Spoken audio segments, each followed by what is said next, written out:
ভালো খেতে না। তো দিদি, আপনি যে খাচ্ছেন, খাওয়াটা বন্ধ করুন। আসলে আপনি যে ওটা খেতে ভালো লাগছে না, আপনি যে বলছেন এটা ভালো না, তাহলে খাচ্ছেন ভাই কেন? খাওয়া লাগবে না, খাওয়া বন্ধ করে দিন। যারা বিয়ে হয় তারা তো অনেক কষ্ট করে রান্না করে। আমার মায়ের রান্না করতে জানে, আর আপনি এই কথা বলেন?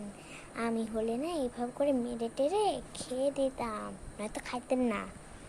এখন বুঝুন খাওয়া কাকে বলে। এখন বলছেন যে খেতে ভালো না, তাহলে খাচ্ছেন বা কেন? রেখে দিন, রেখে দিন বলছি, রেখে দিন। একটা কথাও না, রেখে দিন, তাড়াতাড়ি রেখে দিন। একটা মারও কিন্তু মাটিতে পড়বে না।